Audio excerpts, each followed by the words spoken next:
அஸ்ஸலாமு அலைக்கும் வரஹ்மத்துல்லாஹி தஆலா வபரகாத்துஹு. அன்பார்ந்த சகோதரர்களே, பெரியோர்களே, தாய்மார்களே, தீன் இஸ்லாம் சுன்னத் ஜமாத் மர்சா மாணவர் என்று பராத்து என்றால் என்ன, அந்த ராவுடைய சிறப்புகள், அந்த ராவிலே செய்யக்கூடிய விஷயங்களை பற்றி பார்க்க போகிறோம்.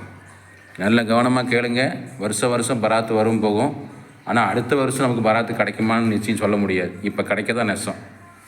இப்போ ஓத ஆரம்பிச்சிட்டாங்க, யாசின் ஓத ஆரம்பிச்சிட்டாங்க. இப்போ அதுக்கு தான் உட்காந்துருக்காங்க. அதனால் நம்ம அந்த பராத்துன்னு சொன்னால் என்ன, அந்த ராவில் என்னென்ன செய்யணும், அந்த ராவு அவ்வளோ பெரிய மகத்துவம் இறங்கக்கூடிய இரவு, அதான் பார்க்க போகிறோம். பார்க்கலாமா? அஊது பில்லாஹி மினஷ் ஷைத்தானிர் ரஜீம். பிஸ்மில்லாஹிர் ரஹ்மானிர் ரஹீம்.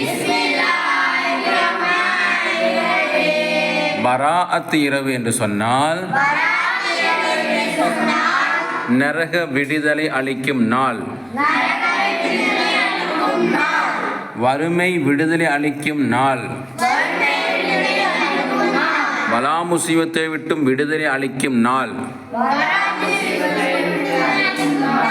அல்லாஹ் ஜல்ல ஷானுஹு தஆலா அந்த நாளிலே நம்மை நெருங்கி, நீங்கள் எல்லாம் பாவமெல்லாம் மன்னிப்பு தேடுகின்றீர்களா,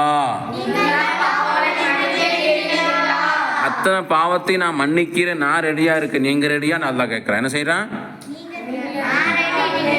நான் உங்களுக்கு பாவமெல்லாம் மன்னிக்கிறேன், ஆனால் நீங்கள் ரெடியாக வந்து என்னிடத்துல பாவ மன்னிப்பு தேடணும்.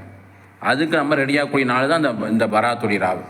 நீளமான ஆயுள், ஆரோக்கியம், நல்ல இபா செய்யக்கூடிய நிறைய பேர்த்துக்கு என்னாகும், ஒரு 50 வயசா 10 வயசானா அட்டாக் வரும், நோய் நொடி வரும், உடம்புல வந்து கை காலெலாம் அடிச்சு போட்ட மாதிரி ஆயிரும், ஸ்ட்ரோக்கு வரும், வாதம் வரும், இந்த மாதிரியெல்லாம் முடங்கிடுவாங்க.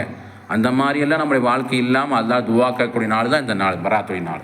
அப்போ எங்களுக்கு நீளமான ஆயுள் ஆரோக்கியம் இருக்கிற வரைக்கும் கைகால் ஆஃபியத்தான வாழ்க்கை எங்களுக்கு தால்லா கேட்கக்கூடிய நாள் தான் பராத்து நாள். அதுதான் 3 யாசீன் ஓதுவோம். 1வது யாசீன் தீர்க்க ஆயுசுக்கு, நீளமான ஆயுளுக்கு, ஆரோக்கியமான வாழ்க்கைக்கு, இபா செய்யக்கூடிய நல்ல பரக்கத்தான வாழ்க்கைக்கு ஒரு யாசீன்.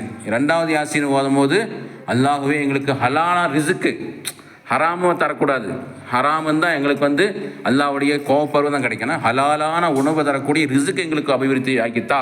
2வது யாசீன் ஓதும்போது துவா செய்யணும். 3வது யாசீன் பலா முசீபத்து இல்லாத வாழ்க்கை தா.